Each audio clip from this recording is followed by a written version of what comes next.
प्रकाशित वाक्य उसका पहला अध्याय 10, 11, 12, 11 और 12 वचन को हम विशेष इसमें देखेंगे।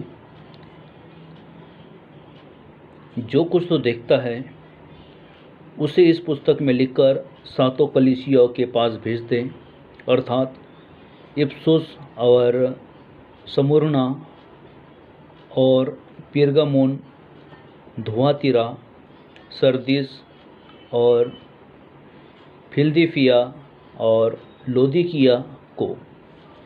तब मैंने उसे जो मुझसे बोल रहा था देखने के लिए अपना मुंह फेरा और उसके पीछे घूमकर मैंने सोने की 7 दीवट को देखा। प्रकाशित वाक्य उसका पहला अध्याय उसका 11 और जो 12 वचन इसमें कहा गया है। 7 कलीसिया के बारे में प्रकाशित वाक्य दूसरा और तीसरा अध्याय इसमें दिया गया है।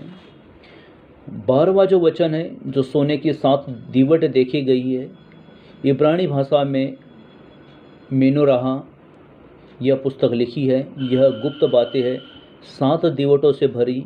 इसका विस्तृत जो अध्ययन है इन 7 कलीसियाओं में हम देखेंगे।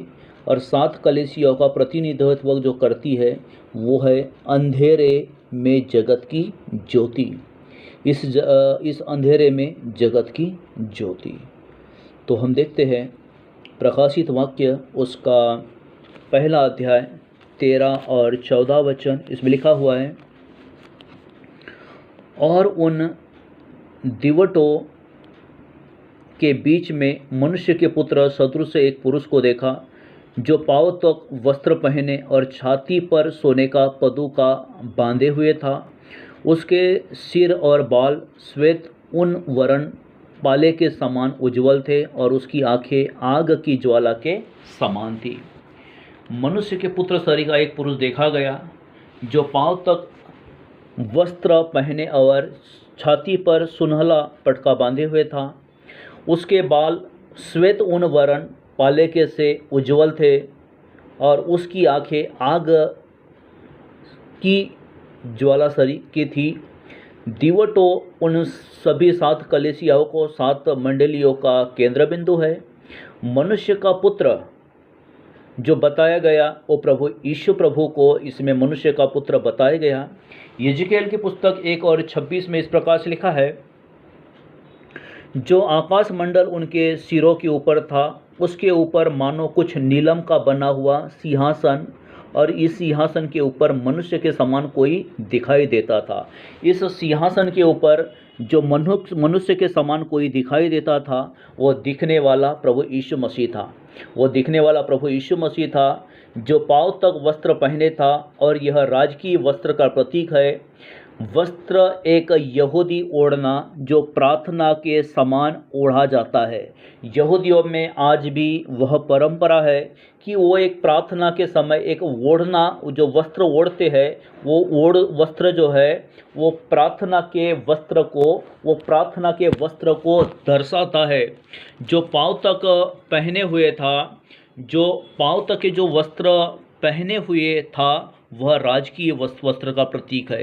राजकीय वस्त्र का प्रतीक जो लोग प्रार्थना करते हैं वो इस वस्त्र को वो धारण करते हैं, और ये जो वस्त्र है उनके लिए राजकीय वस्त्र का प्रतीक है, और ये प्रार्थना के समय निरंतर इसका इस्तेमाल होता है। पाँव या उन शरीर के श्वेत बाल अनंत तथा बुद्धि का प्रतीक है। ये दानियल की पुस्तक उसका 7वां अध्याय 9 से लेकर 14 तक इस वचन में इस प्रकार से लिखा है, मैंने देखते देखते अंत में क्या देखा कि सिंहासन रखे हुए और कोई अति प्राचीन विराजमान हुआ। उसका वस्त्र हिम सा उजला और उसके सिर के बाल निर्मल ऊन सरीखे थे। उसका सिंहासन अग्निमय और उसके पहिए धधकती हुई आग के से दिखाई पड़ते थे। उस प्राचीन के सम्मुख से आग की धारा निकलकर बह रही थी। फिर हजारों हजार लोग उसकी सेवा टहल करते थे और लाखों लाख लोग उनके सामने हाजिर थे। फिर न्यायी बैठ गया और पुस्तकें खोली गई।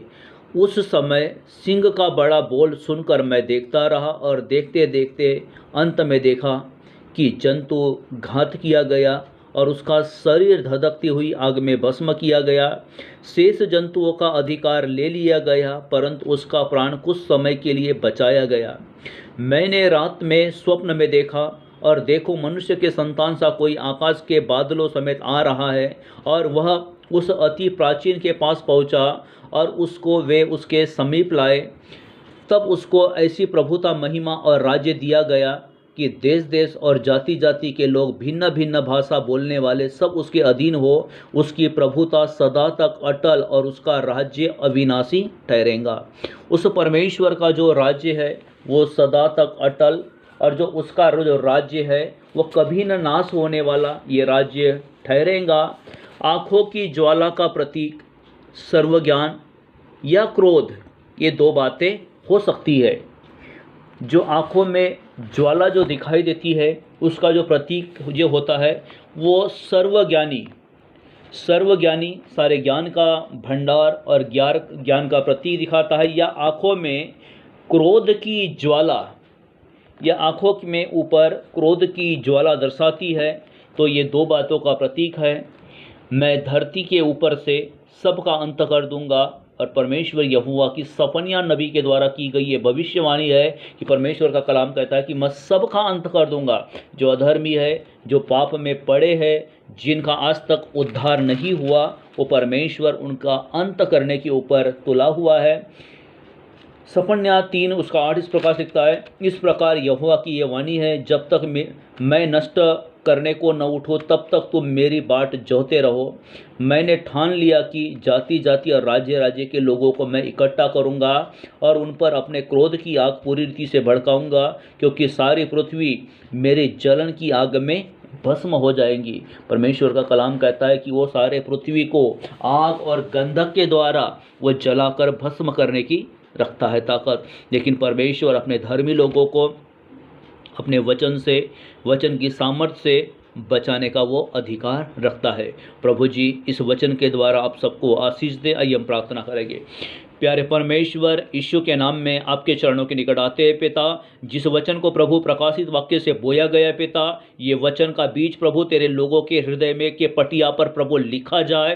तेरे लोग प्रभु पापों से मन फिराए और परमेश्वर अपने अधर्म से फिरकर प्रभु जी तेरे महिमा में सहभागी हो सके। प्रभु जी इस बात के लिए मैं प्रार्थना करता हूँ। प्रभु जी हम प्रार्थना करते हैं प्रभु, क्रूरता के बंधन, दुष्टता के बंधन, पाप और श्राप के बंधन प्रभु तेरे लोगों के जीवन से टूटे प्रभु जी। और तेरे लोग प्रभु तेरे महिमामयी नाम में, यीशु के महिमामयी नाम में प्रभु तेरे लोग आशीषित हो। प्रभु जी तेरे लोगों पर तेरा अनुग्रह बना रहे, तेरे लोगों के जीवनों में तेरी सामर्थ्य यीशु मसीह के नाम में बहती जाए। और परमेश्वर विशेषकर प्रभु जी अपने लोगों को अपने सामर्थ्य के द्वारा, अपनी महिमा के द्वारा प्रभु तू आशीष देना प्रभु जी, उनके घरों पर बरकत देना प्रभु जी, और अपने स्वर्गीय राज्य के लिए प्रभु तो अपने लोगों को तैयार करना प्रभु जी। ये प्रकाशित वाक्य की बातें प्रभु जी उनके हृदय में पटिया के समान परमेश्वर लिखी जाए और तेरे लोग प्रभु उन बातों के द्वारा बड़े आशीषित होने पाए। परमेश्वर प्रभु आपने ऐसा कर दिए, मैं आपको धन्यवाद धन्यवाद धन्यवाद देता हूँ। प्रभु मैं प्रार्थना करता हूँ प्रभु